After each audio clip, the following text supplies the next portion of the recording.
منطق کا نام دیا جی. ذوالفقار علی بھٹو کی قیادت میں ایک آئین بنا جی. اس آئین میں آپ کو بھی معلوم ہے وفاقی شرعی عدالت لکھ دیا گیا. انہوں نے تو عدالت کے حوالے سے بولا کہ اس آئین میں ذوالفقار علی بھٹو کی قیادت میں لکھا گیا وفاقی شرعی عدالت ہو گیا, اگر شرعی معاملات ہوں گے تو اس میں چلے جائیں گے. میں آپ سے یہ پوچھنا چاہ رہا ہوں کہ کیا فیصلے کے علاوہ ججز کے کنڈکٹ پر بحث بات ہو سکتی ہے؟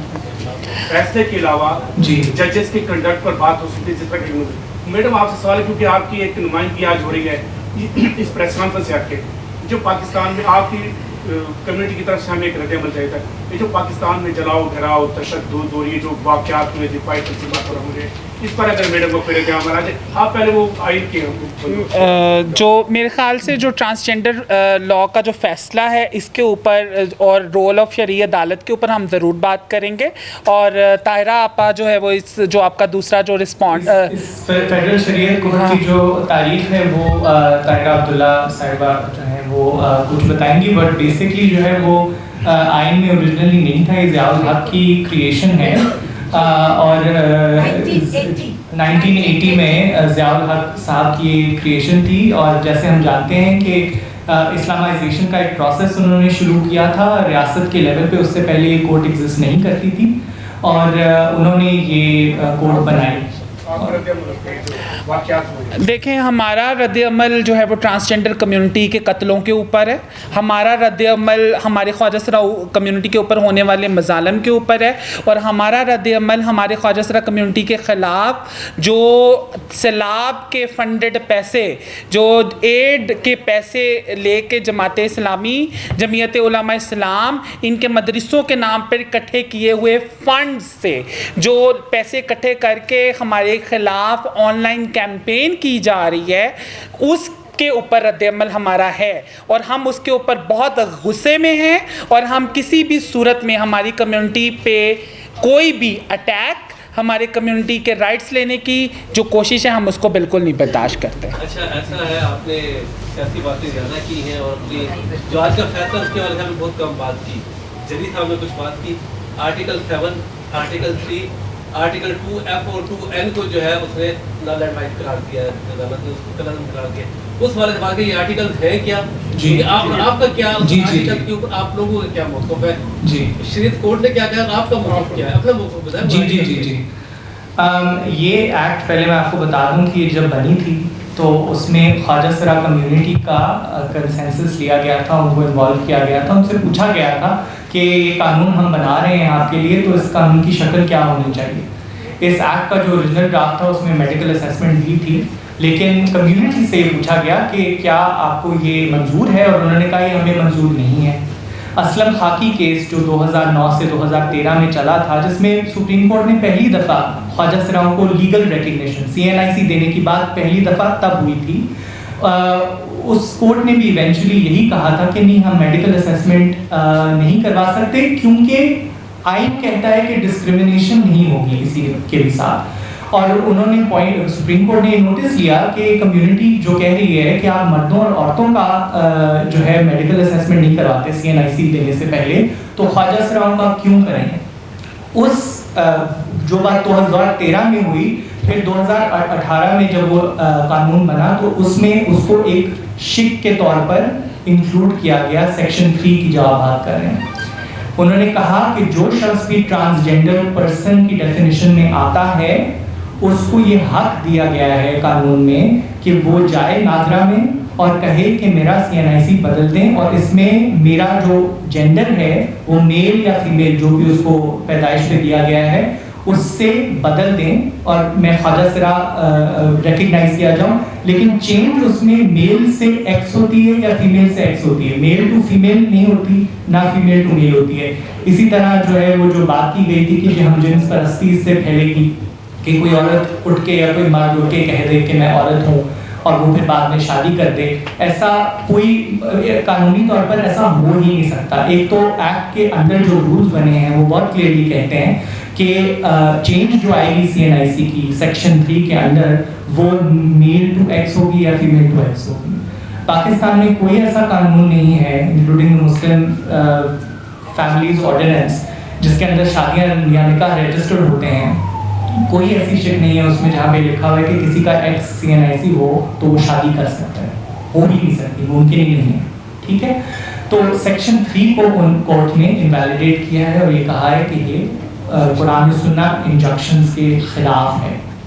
انہوں نے یہ اس لیے کہا ہے کہ انہیں لگتا ہے کہ جینڈر کا تعین صرف بایولوجیکل سیکس کے اوپر ہوتا ہے جو پیدائش کے وقت ظاہر ہوتا ہے، جو کہ جس سے ہم ڈس ایگری کرتے ہیں، کیونکہ اب تو سائنس کی بھی یہ کنسنسس ہے کہ کچھ لوگ ایسے ہوتے ہیں کہ اگر آپ انٹرسیکس ہیں تو انٹرسیکس وہ لوگ جن کے پیدائشی طور پر یہ ڈٹرمن نہیں ہوتا کہ وہ میل یا فیمیل ہیں، بہت سارے ایسے ہوتے ہیں جو بلوغت تک جب پہنچتے ہیں تب جا کے ان کو پتہ چلتا ہے کہ ہمیں دونوں آرگنز ہیں، عورت کے بھی مرد کے بھی.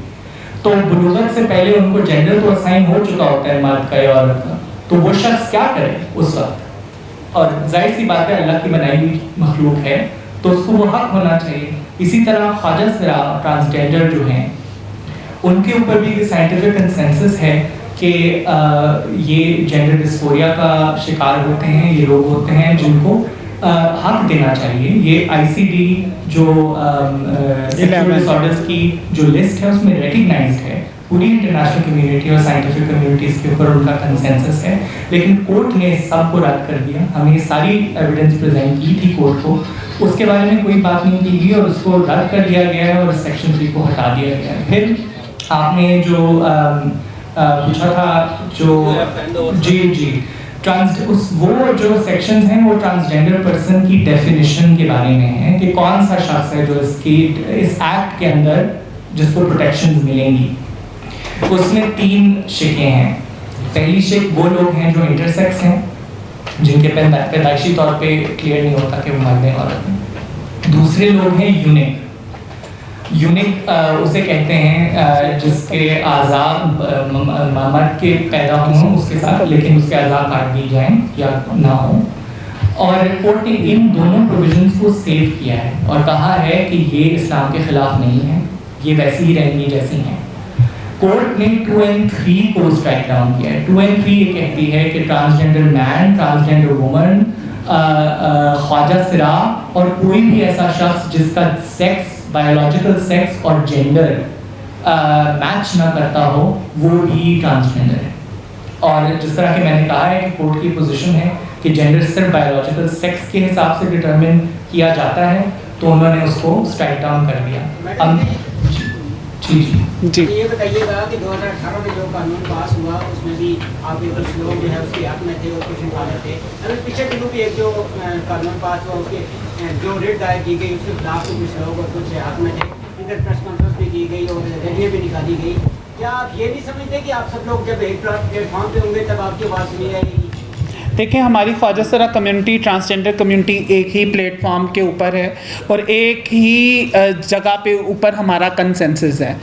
ہماری جو شناخت ہے، ہم اس کو جس طریقے سے رہنا چاہتے ہیں وہ ہمیں پتہ ہے، اور ہماری آئیڈینٹی کیا ہے، ہم کیا ہوتے ہیں، وہ ہمیں پتہ ہے اور ہم سے بہتر کوئی نہیں جانتا.